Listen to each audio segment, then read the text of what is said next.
Ini saya berikan ijazah ya, untuk meringankan persoalan hidup.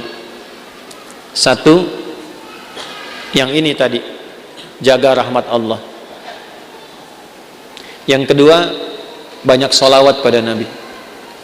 Allahumma salli ala Sayyidina Muhammad. Banyak sholawat pada Nabi. Itu orang yang sering sholawat pada Nabi, salah satu faedahnya insya Allah dimudahkan urusan hidupnya. Sholawat, banyakin sholawat. Sholawat dengan rasa cinta. Walaupun sekedar sholawat pun Allah berikan jawaban. Ini saya tanya nih, kita istighfar sendiri sama Allah, astagfirullahaladzim, dengan kita berwasilah menggunakan sholawat, kira-kira mana yang paling utama? Tapi jangan tebak-tebakan. Mana yang paling utama? Gini, dua-duanya utama. Tapi kalau kita mau dilihat mana yang paling berpotensi diterima, itu sholawat. Kenapa? Kalau kita istighfar langsung kepada Allah, ya Allah ampuni dosa saya, bagus, langsung hubungan. Tapi Allah masih melihat ketulusan hati kita. Karena ada yang istighfarnya cuma di lisan, gak nyampe ke hatinya. Contohnya habis sholat tuh, banyak yang saya perhatikan seringkali istighfarnya di lisan aja. Astagfirullah, astagfirullah, melihat handphone, astagfirullah. Update status sambil astagfirullah itu, sambil kirim WA. Itu cuma di lisan, belum tentu diterima. Tapi kalau Anda bersolawat pada Nabi atas dasar cinta Allah kepada Nabi, walaupun Anda belum tulus solawatnya, baru keluar dari lisan, Allahumma sholli ala Sayyidina Muhammad, tapi karena kalimat itu keluar menggunakan nama Nabi dan dengan cinta Allah kepada Nabi, dapat Anda 10 kebaikan. Apa dalilnya? Man shalla alayya salatan wahidatan sallallahu alaihi asyra salawat. Siapa yang salawat kepadaku, Nabi nggak sebutkan mau salawatnya khusyuk, mau biasa-biasa, mending keluar kalimat salawat, maka dibalas oleh Allah 10 kebaikan. Nah, di antara kebaikan yang Allah berikan itu ada rahmat di dalamnya. Ditemukan di mana? Di Quran surah kedua, di ayat berapa? 157.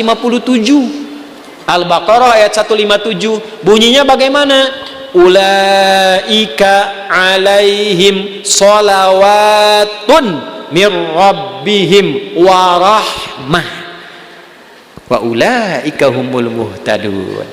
Ada orang-orang yang hidupnya dijamin oleh Allah mendapatkan sholawat dari Allah. Apa makna sholawat dari Allah? Pujian yang melahirkan rahmat. Tahu dari mana rahmatnya? Kalimat setelahnya berupa tafsir, sholawatu wa rahmah. Apa makna rahmat di sini? Memudahkan urusan hidup. Dari mana dalilnya? Kalimat setelahnya, wa ulaika humul muhtadun, dan merekalah orang-orang yang dimudahkan hidupnya. Dari mana taunya kalau ini kemudahan hidup? Pada ayat sebelumnya, ayat 155 dan 156. Bagaimana bunyinya? Walanabluwannakum bisyai'in minal khauf wal ju' wa naqsi minal amwal wal anfus wath thamarat wa basyiris sabirin alladzina idza asabathum musibah qalu inna lillahi wa inna ilaihi ulaika alaihim salawatum mir rabbihim wa rahmah wa ulaika humul muhtadun. Duhai kalian yang hidup, aku akan uji dengan berbagai ujian supaya membuat hidup kalian berkualitas, kalian lebih baik lagi. Ujian itu satu bentuknya kekhawatiran. Sekarang pun ada yang khawatir kapan Ustadz selesai ngajarnya. Walju, karena saya mulai lapar. Wa naqsi minal amwal, ongkos sudah mulai berkurang. Wal anfus, ada yang sakit, ada yang meninggal. Wath thamarat, ada yang hasil kerja kerasnya dibawa orang. Wa basyiris sabirin, berbahagialah orang sabar. Bagaimana cara sabar? Alladzina idza asabathum musibah, yang kalau diuji dengan masalah ini, qalu, mereka meyakinkan pada hatinya, inna lillahi wa inna ilaihi raji'un. Ini ujian dari Allah supaya membuat saya berkualitas, dan pasti Allah kasih solusinya. Bagaimana cara mendapatkan solusinya? Kalau orang-orang sudah bersikap begini, tawakal pada Allah, maka dia berburu rahmat Allah. Ulaika alaihim salawatum mir rabbihim wa rahmah. Orang sabar begini dipuji oleh Allah, diberikan rahmat. Kalau Allah sudah kasih rahmat, maka Allah berikan kemudahan untuk menyelesaikan semua masalah hidupnya. Maka orang-orang yang mempraktekkan hadis ini ar-rahimuna, orang-orang yang berkasih sayang, mempraktekkan hidup dengan rahmat, langsung otomatis dijaga oleh Allah dengan rahmatnya ini, supaya dimudahkan semua urusan hidupnya. Semakin kuat prakteknya, semakin mudah hidupnya. Saya berani berkata begini karena saya mencoba, benar enggak ini kan, dengan keyakinan tuh.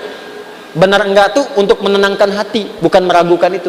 Seperti kata-kata Nabi Ibrahim, ya, di Al-Baqarah ayat 260. Wa idh qala Ibrahimu rabbi arini kaifa tuhyil mauta qala awalam tu'min qala bala walakin liyatma'inna qalbi. Ya Allah, tunjukkan padaku bagaimana cara engkau menghidupkan yang mati. Kata Allah, kamu belum yakin. Kata Nabi Ibrahim, saya yakin ya Allah, supaya hati saya tenang saja. Saya lihat orang-orang dulu, kok betapa mudah hidupnya. Kita praktekkan satu-satu. Melihat orang dengan kasih sayang, mencoba untuk memaafkan, mencoba untuk berlapang dada, menempatkan pada tempatnya. Latihan aja, baru latihan itu dimudahkan, Pak. Baru latihan masih sedikit. Ini tidak beli, ini tidak beli.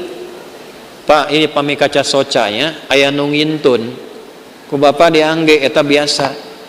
Tapi Bu, kaca soca ukurannya sami persis. Tuh. Sama persis ukurannya dengan keadaan mata saya. Kan Anda nggak tahu berapa yang silindris, berapa yang minus ini. Ini kalau saya buka kacamata, laki-laki dan perempuan sama. Sama-sama manusia. Makanya kenapa Bu, kalau pengajian perempuan, ibu-ibu, sab muslimah itu saya buka kacamata. Ya, tujuan utamanya supaya yang paling cantik tetap istri saya. Ya, ini sama ukurannya Pak, tuh persis. Setiap ada model baru datang, ukurannya sama persis. Dari mana? Siapa yang pernah ngecek mata saya? Ini dapat hadiah juga, Allah kasih baju, kos kaki sampai ke sepatu. Cuman modal satu hadis ini teh, satu hadis. Cuman modalnya yakin punya Allah. Nah, eta teh modal yang paling utama tuh punya Allah. Gitu. Sekarang kita kekurangan itu. Sekarang banyak orang kekurangan itu. Jadi rasanya kurang merasa punya Allah. Coba tanamkan pada hati, saya punya Allah. Maka Anda tidak akan takut kehilangan jabatan, kalaupun harus jujur. Karena punya Allah. Qulillahumma malikal mulki tu'til mulka man wa tanzi'ul mulka mimman. Karena punya Allah jangan takut kehilangan harta kalau harus sedekah. Karena punya siapa? Allah. Makanya dekati Allahnya. Ittaqillaha haitsuma kunta wa atbil hasanata sayyi'atal hasanata tamhuha. Ihfadillaha yahfad. Jaga Allah, Allah jaga kita. Jaga Allah itu maksudnya apa? Jaga diri kita tersambung dengan Allah. Ini pakai hadisnya, pakai praktekkan dalam hidup. Saya bukan ingin menunjukkan ini berhasil, tidak, bukan itu. Kan bicara kalau mengalami itu enak gitu. Menceritakan pengalaman ulama itu enak yang sudah terjadi. Dulu orang begini dijaga oleh Allah. Imam Nawawi itu selama hidupnya 99% makannya diantarkan oleh ayahnya. Makannya cuma sekali malam ba'da isya. Apa yang dimakan? Kue kering dengan zaitun. Minumnya sebelum subuh. Setiap hari sampai meninggal. Karena beliau meninggal duluan, bapaknya baru meninggal 7 tahun setelah Imam Nawawi meninggal. Saking bapaknya ingin jaga anaknya terhubung dengan Allah, makanannya dijaga. 1%-nya kalau diundang, ada jamuan dipastikan dulu halal. Nggak mau makan sendiri, yang lain diajak makan sama-sama. Imam Nawawi itu. Makanya sampai sekarang berkah, kitabnya masih kita jaga dan kita kaji sampai sekarang. Karena apa? Menjaga hubungan dengan Allah. Ya. Nah, itu yang kedua. Kalau kita benar jaga dengan Allah melalui rahmat Allah, praktekkan hadis ini, insya Allah hidup kita pun dijaga, dimudahkan oleh Allah sesuai dengan kadar maslahat dunia akhirat kita.